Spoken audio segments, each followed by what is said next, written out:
welcome Tapp Francke from Stand Wellness in Watermill. I'm really happy that you are here at Shift Happens. Took a while for us to get together. It took a little while for us to get organized, but we did it. We did it. We did it. Yay. I'm so glad you're here. And I will always introduce my guests in the general intro that I do. So, you know, I will record that later. Not that you think I'm skipping all of your wonderful credentials. I would never think that. And so what I would like to do to start off our conversation is a few warm-up questions. Okay. What is your idea of perfect happiness? That's a warm-up question. Uh-huh. Sure. Honestly, that's a very simple answer for me is peace, right? Perfect happiness is when everything is in homeostasis, when everything is in balance, and there is an overall feeling of sort of peace and warmth. So that's an ideal. I'm yet to achieve it. Yeah, lovely. Working on it. What do you most value in your friends? Honestly, their insights. And this is something interesting because part of what we're going to be talking about today is this transition in life. And one of the things that I've really found myself is that the strengthening and the deepening of my female relationships during this period, which is something really beautiful, because when you're in the childbearing phase and the young kid phase, you don't tend to have those same really strong female bonds because you're so focused in on your family. And I do feel like this phase has allowed for these really deep, really beautiful female relationships. So it's about understanding, and it's about camaraderie, and it's about people seeing you and being seen in a way that they really understand. It's empathy. It's a really beautiful thing, and I'm very grateful for it. Yeah, true. Well said. What is your most treasured possession? My most treasured possession. I was thinking your infrared sauna. Well, I mean, I love all of my health tools. All of my health tools, I have every single day of my life. I have my infrared sauna, and I have my PEMF, and I have my cold pod, and I have my, foods and everything. But I would say that my most treasured possession probably aren't any of those. It's probably my kids. They're not my possession, but the thing that means the most to me would be my kids. I'm also in this phase where I'm like trying not to hang on to things so much, like those possessions, those things that we sort of carry around through life. So I don't think that there's a thing that that I attach to. They're things that are useful during the day. Yeah. What is your greatest fear? Honestly, deep water.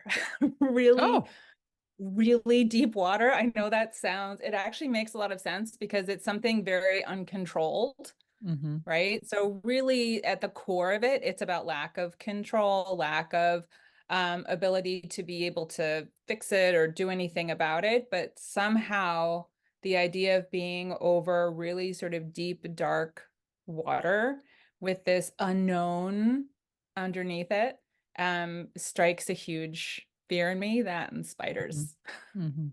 Yeah. But yeah, it does really have a lot to do with not being on steady ground, not being grounded, that feeling of being out of balance. What would you come back as? One of my dogs. Ah, They're me so too. spoiled. All they I know do is eat they're like living food the that I life. cook for them and lie in the sunshine and get belly rubs. And honestly, I would love to feel the level of excitement that they express over like a greenie or you coming home or dinner. I mean, their Every day, level of again and happiness and again. Yes. enthusiasm is just beyond. I would like to experience that every single day Yeah, for yeah, that sure. would be lovely. That would be lovely. So, I've been having a number of conversations for my podcast, right? And it's about shifts in life, about pivotal moments, turning points. And it's so interesting because you're the first that is addressing the major topic that we're all in, like many of the women that I've spoken to and many of my listeners. And it's menopause. Yeah. So I'm actually really thankful that you chose that as your pivotal moment to focus on.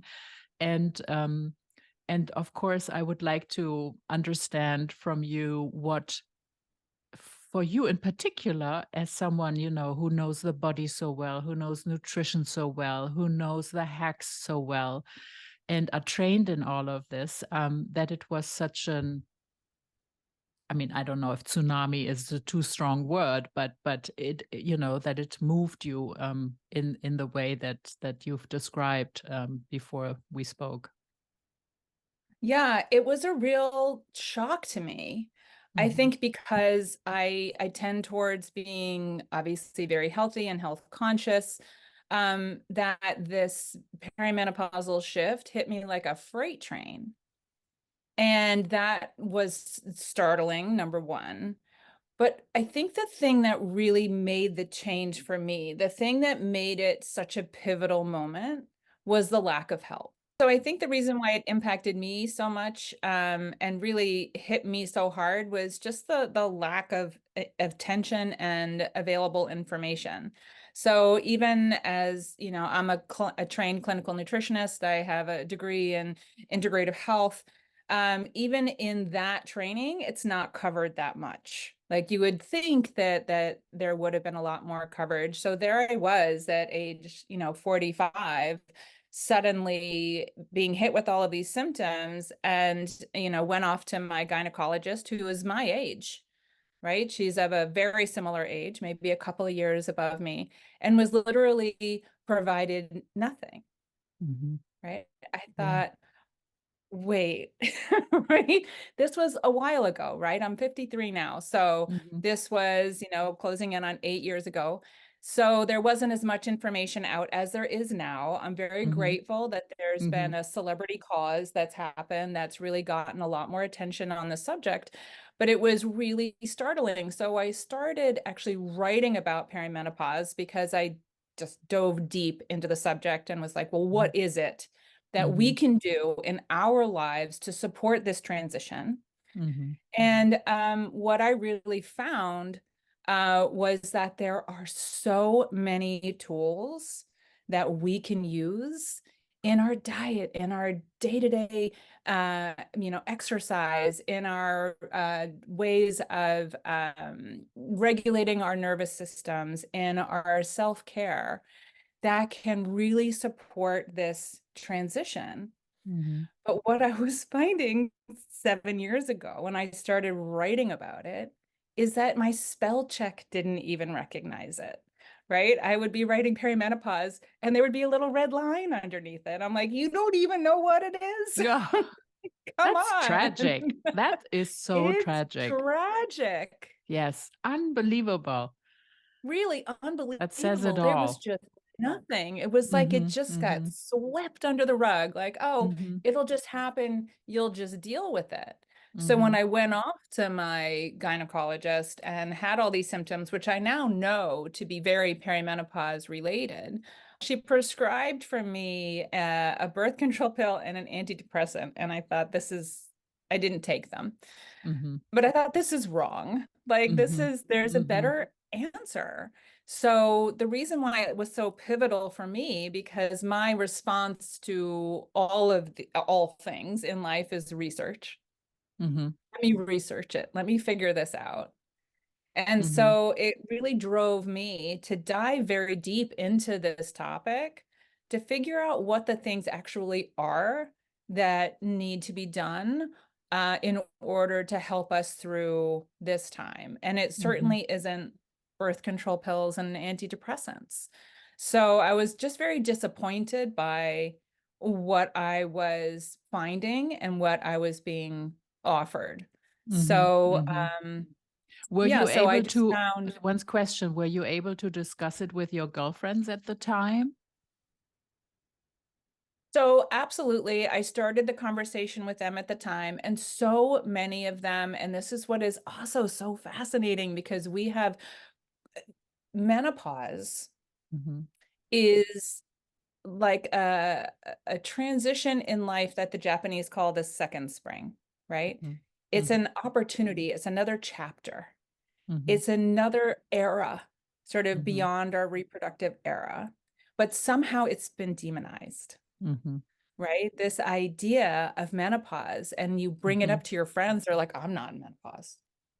Oh, Mm-hmm. I'm not anywhere close to that. Like somehow that what that means is that you're old and wrinkly and like Mm-hmm. you have nothing to Mm-hmm. offer. And I'm like, no, Dry. no, no, no, no, Mm-hmm. no, no, no, not at all. Mm-hmm. Right? This is a really rich time, but Mm-hmm. this is also a period and a transition that we should be talking about. Right? If you are feeling these symptoms, and for me, I am such a non-anxious person. Mm-hmm. I had anxiety, I couldn't sleep, I gained like 20 pounds overnight, I hadn't changed anything. I thought this is something real. Like Mm-hmm. something is really going on here. And Mm-hmm. there really isn't any support Mm-hmm. in how to handle it. And even in those conversations with my friends, which I continue to have to this day, and now they're like, oh, I get it. It's perimenopause. At that time, it was almost like an offensive thing to say, Oh, I right? remember. I mean, I'm 56 and now. And How am I? yeah, really. I mean, sometimes it's like, I what? know, right? And then you I know walk it's into a in room and don't I remember know why it's you're in the there. 50s. I know it's in the 50s. But but and I also started to have symptoms, I think like also around like 46, 47. And then it was like, it might be menopause. It was like Right. whispering it almost. It's like, Yeah. and then I also remember I went to my gynecologist that was here in New York, and a woman, she's retired now, a great doctor, but I said, well, I have the feeling I don't really know enough about menopause, and no one's really talking about it. And she said, well, we're talking about it here all the time, and then I was like, oh, okay, and I really thought it's me, like I'm Mhm. uninformed. I just need to understand better. I would get, completely confused with the names of all the hormones and which hormone is responsible for what function and all of that. And then I thought, oh, whatever, it's probably just gonna go by, yeah.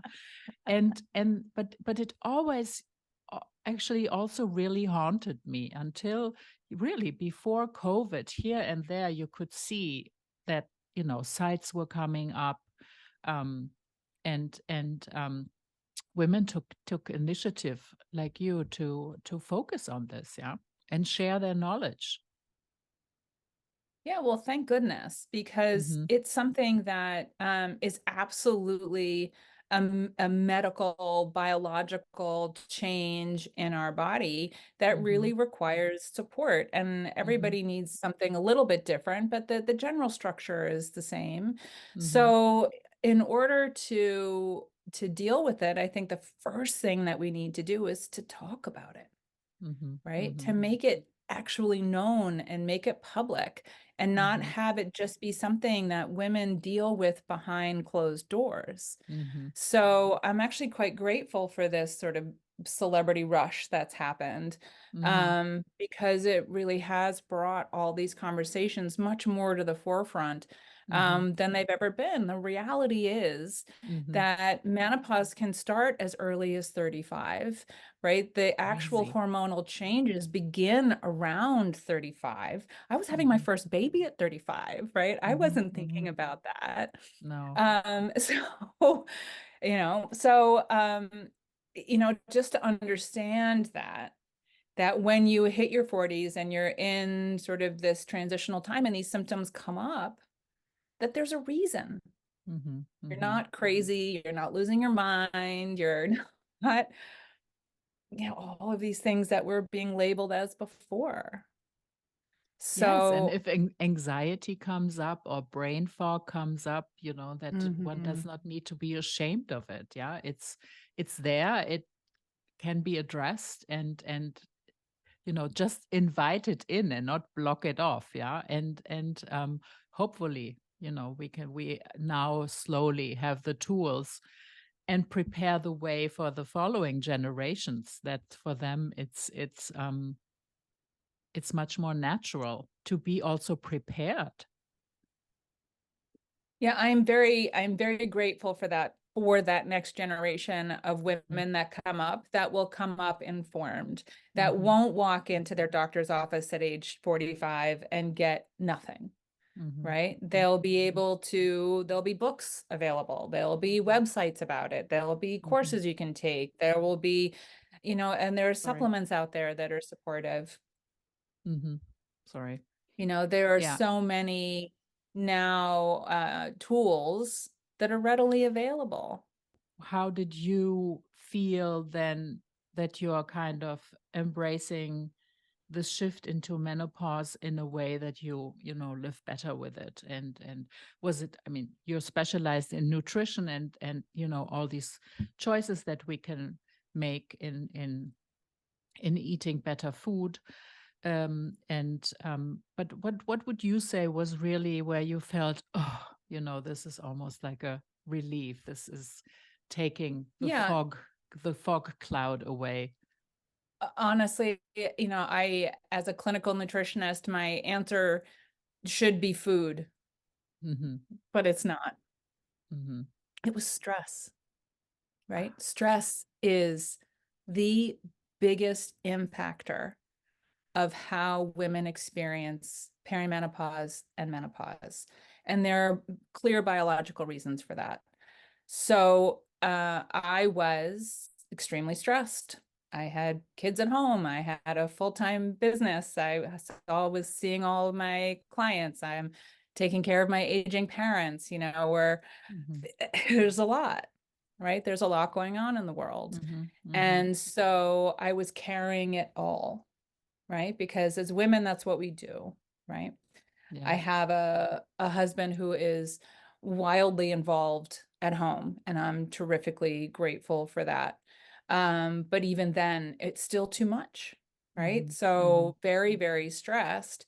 And as a result, I think that was really what sent me into that very turbulent time, is that my hormones were changing at the same time that I was experiencing probably the most acute level of stress, in my life, just based on all of these circumstances, the kids, the parents, the business, the everything going at once. You're juggling, you're just trying to keep everything in the air, and you just can't, right? It's too much. So I sort of broke at that point.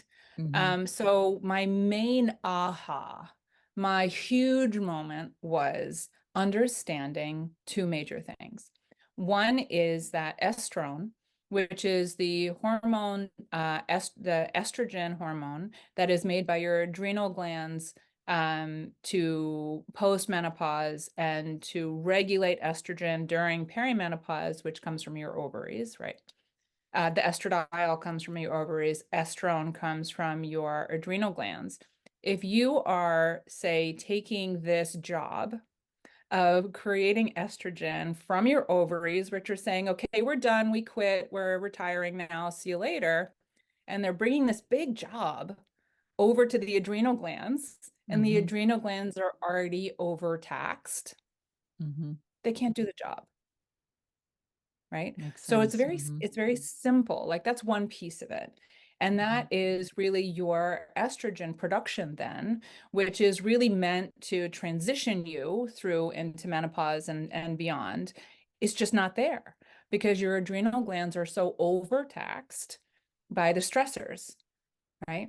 The other piece of that is that cortisol, which is your primary stress hormone, also a good guy, right? It also gets you awake in the morning. And I mean, cortisol isn't the enemy here, but cortisol, when it runs too high too long, becomes an acute stressor, right? In and of itself. And what happens is the body is always trying to keep you alive, right? 100% of the time, your body is trying to keep you alive in the moment. So when you have high cortisol, your body's like, oh my God, we have to run away from a lion on the Great African Plain. So what is it going to do? It's going to make sure that your cortisol stays high. There is concurrently a release of blood sugar, which starts a whole other cascade of inflammation, weight gain, blood sugar dysregulation. But when you have this high cortisol, your body has to keep it high. So what happens is that you get cannibalized. Your other hormones get cannibalized, particularly progesterone, right? So progesterone, which is made from the hormone pregnenolone, starts along the happy path to become progesterone, which is kind of like your Zen hormone, your I'm not anxious, I can sleep hormone, and cortisol comes and grabs it. It's called the cortisol steal. Yeah. So cortisol steals it Happening because the here. body is saying, yeah, the body is saying what we need is more cortisol because we need to stay alive in this moment. So those stressors, that presence of stress in the body actually makes the entire process of perimenopause into menopause significantly worse. So my clinical experience is that those women who have better stress management tools or who have sort of fewer stressors in their lives tend to transition maybe unnoticeably. Sometimes they're like, oh yeah, I just stopped getting my period and then everything was fine, right? It's those women really who I think more often than not just have better stress management. So really understanding that was the key moment for me, which is yes, it's about diet 100%. We need to understand and be protein forward and have the proper amounts of fats, and we need to eat on a balanced schedule, and we need to make sure we eat breakfast, and yes, all of those things. But it's the stress management that was really the critical point. And there's actually a nutrition point in there too, which is so many people, especially in this food culture that we're in, think that intermittent fasting, especially in the morning, is really good in perimenopause. But I would say that's the worst time for it, especially if you drink coffee, right? So your cortisol, which is what wakes you up in the morning, is highest in the early part of the day. So the cortisol is going to spike up in the morning in order to get you awake. Now, if you then drink coffee, what that does is it increases the cortisol. So all you've done is create a steeper incline of that cortisol, which is part of what's creating some of the problems, the adrenal stress, and the sort of stealing of your other hormones. So the better choice for most perimenopausal women, and honestly, everybody's a unique individual, and it so depends on your specific biology. But I'd say for most people, eating a protein-rich breakfast and having their coffee, say 90 minutes after they wake, is the most profound nutritional change that they can make. And that was a huge change that I made because I was an intermittent faster before then. I didn't eat anything before noon, but I did drink my black coffee and I was just crushed. So making that shift along with really managing my stressors and understanding that regulating my nervous system and reducing that cortisol response was really what brought about all of the big changes for me. I lost 20 pounds. I have no anxiety. I sleep through the night. Like all of those things came back because of the actions that I took. All right. Okay. Well, I shall follow you. So, you have your practice, Stand Wellness, and how are you incorporating this personal experience and this personal pivot, and how are you bringing it into your professional life? So number one is I understand much more thoroughly. I mean, this is going back years, but how to deal with that perimenopausal woman, sort of what tools to put into place in order to support them through this time. The other thing is that I wanted this information to be accessible. I wanted this information to be out there for anybody to have that didn't need to come in and have an appointment with me. So I actually made a course. The course is Mastering Menopause. And that course just goes through all of these tools. It goes through all of the stress management tools, all the dietary tools. There's a very clinical specific perimenopause diet in there, specific to supporting the body hormonally. And so I put it all together. So all of that knowledge that I acquired through my own experience, I packed into this course so that the generations behind me, the people that came in and came into perimenopause behind me would know what to do. I mean, the statistics are unbelievable, right? 47 million women enter menopause each year, right? So that's 47 million women enter. So that's just the phase of being 12 months without a cycle, right? There are solid 10 years of perimenopause, right? That's almost 500 million people, right? Going through all of these symptoms. So I wanted to just have a resource, right? Have something out there to support women in this time, give them tools. And these are the tools that I used and the tools that genuinely turned me completely around. And now, as I look out onto the menopause landscape, like I feel great. And I'm so grateful. Like I'm so grateful.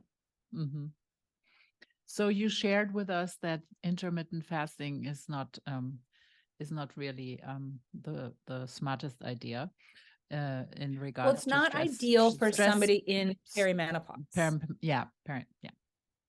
Let's be correct about this. Right? There are great situations for it. Yeah. And would you share and reveal one other life hack? Perimenopause, menopausal life hack? Prioritizing sleep. That was another really major pivot for me. Obviously being very busy, having, a very big life. I just ended up working into the night. I ended up working on my computer later at night. I ended up skimping on those sleep hours because there just wasn't enough time during the day for me to get all those things done. And the pivot for me was no. Like your sleep is actually more important than finishing that work right now. So getting a solid 8 hours of sleep also is a significant change hormonally for you. It's for your brain to make the necessary repairs that it needs to make during the night, for your body to be able to be even ready for the next day. If you're skimping on sleep, then really what you're doing is you're just kicking the can down the road, and it's going to come back and it's going to kick you. Right. So really prioritizing those sleep hours. My bedroom, I keep at a very cool temperature. I even got one of those cool pads for my bed. So it keeps my bed really cool, because your body, in order to get into a really deep sleep, needs to drop 2 degrees. So I sort of had to really think about how to idealize my bedroom setting. There's no computer in there. There's no phone in there. There's no television in there. There's no distraction. It's cool. It's comfortable. And I go to bed and I make the choice to just go to bed. Yeah. Yeah. I'm working on it. I find it's really work. It's hard. Yeah. It's I mean, hard. one should be like, oh, I'm going to bed. It's all going to be so snuggly and nice and warm and cold and, everything. But it's really work, yeah, to really turn it off. And also suddenly my iPhone, for example, is in the bedroom. And for years, I never did that. And I'm still trying to think back when it happened that suddenly my iPhone found its way next to my bedside table. Yeah. Yeah. And but no, it's a good reminder. It's such a And I precious think that in gift to this, cultivate sleep. Yeah. yeah, and I think that in our information age, right, where we think that we need to be on 24/7 because we have this electronic next to us that tells us everything that's happening 24 hours a day. I mean, we didn't grow up that way. Like we No. weren't available. Our parents certainly weren't available at this time, middle of the night, and No. it just didn't happen. So why is it that we think that our nervous systems are able to take on 24/7 on switch, right? That we're on, that we're able to answer the phone, that we're on deck, that we're not on, and we shouldn't be. So it's something that we really need to go against our own new habitual culture in order to get to. And it's a real challenge. I have to say I'm still working on getting the phone out of the bedroom because I do use it as an alarm, but I put it like on my dresser and I put it like out of arm's reach. I put it on airplane mode, right? Sort of like turn off all of the features. And then I put it as far away from me as I can. But I think that even I'm going to move to like an alarm clock. Yeah. So that the phone isn't there at all. And it shouldn't be. It shouldn't be next to your head for the radiation purposes and just for communication purposes. Like you shouldn't be available all the time. Your nervous system is too much. So I usually ask the question, what energizes you and how do you kind of calm down? So you said that, a life hack is prioritizing sleep, but is there another way that you calm yourself down, or what works for you, and then also what gives you like energy in general? So honestly, what gives me energy more than anything is education. I love research. I love working with people. I am so energized by my client conversations, by my work. And then doing that research further into whatever the situation might be.